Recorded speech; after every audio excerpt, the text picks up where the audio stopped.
I'm just busy setting things up still.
Roger, can you hear this?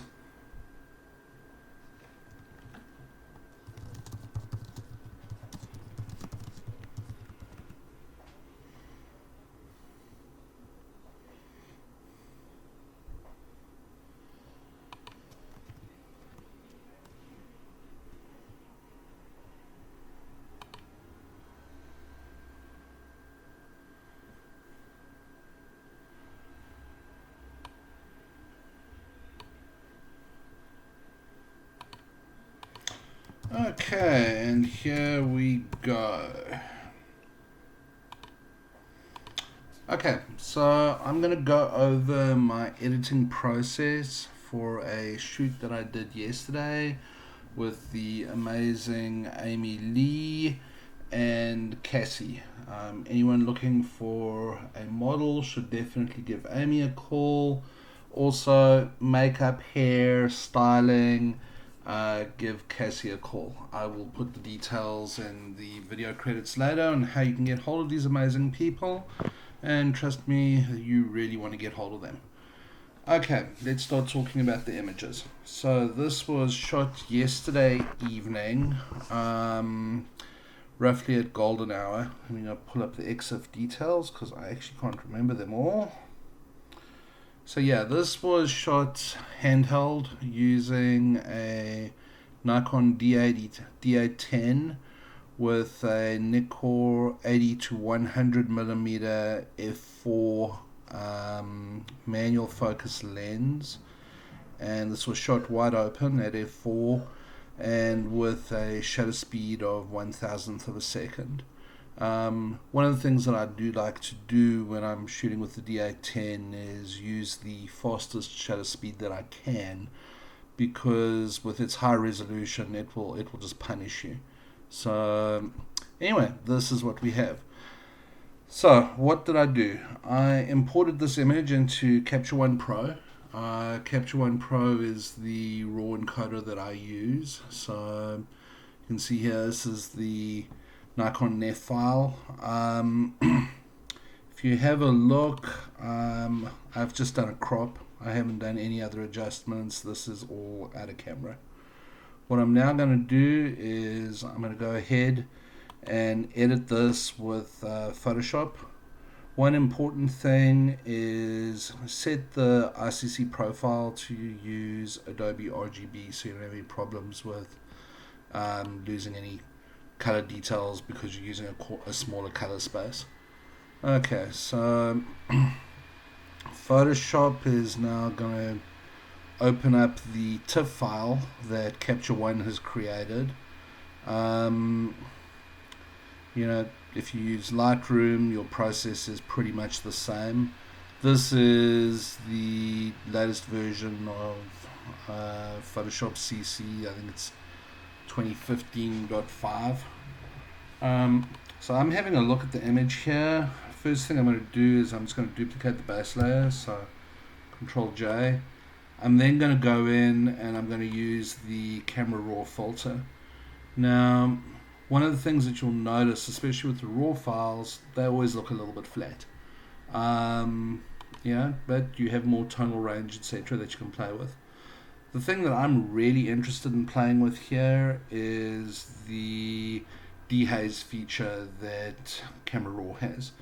Now, why is this interesting? Well, you can see with this beautiful lens that I was using, I mean, it's just amazing, but there is a little bit of haze, and I want just a little bit more punch to this image. So you can see here, I'm just playing with the dehaze filter.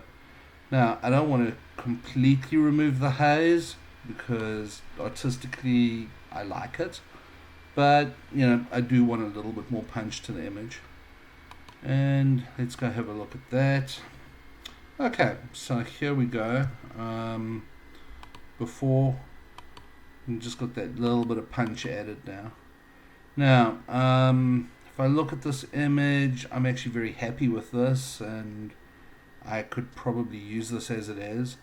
I do, however, want to go check skin, because that's something. Now, there are a few details that I could probably clean up here, but honestly, this is pretty good. So I could just leave it as it is. And I think, I'm probably going to go ahead and do that. So let's call that good.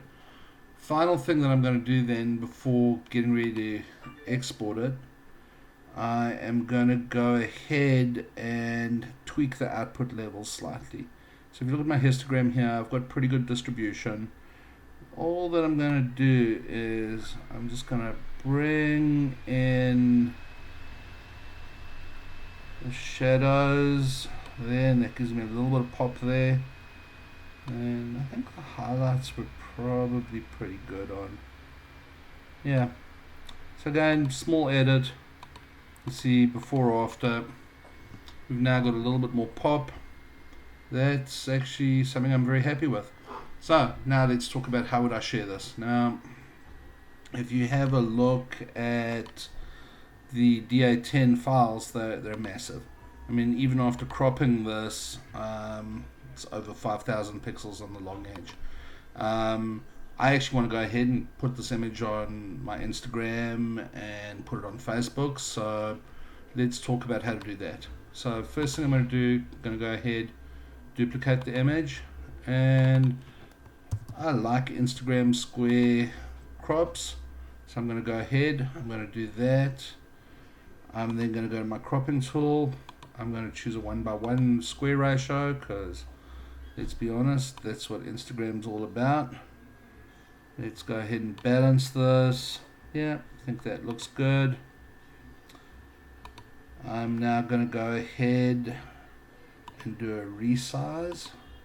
So what I like to do with images for Instagram is keep it around 2000 pixels. And that is on the bigger side of things, but you want your images to look good. So I'm working on a 4K monitor here, so if you look at actual size, still got some pretty good detail. I'm going to go ahead, I'm going to flatten this. Now, duplicated the layer, I'm going to do some sharpening.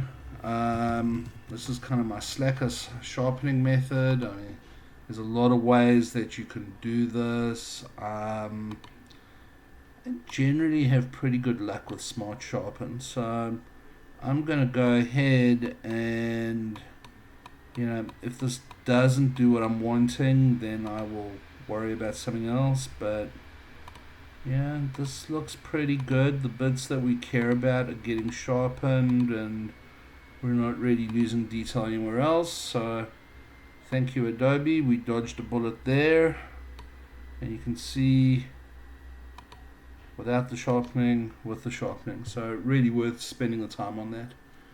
I'm then going to go ahead, I'm going to save the image for web.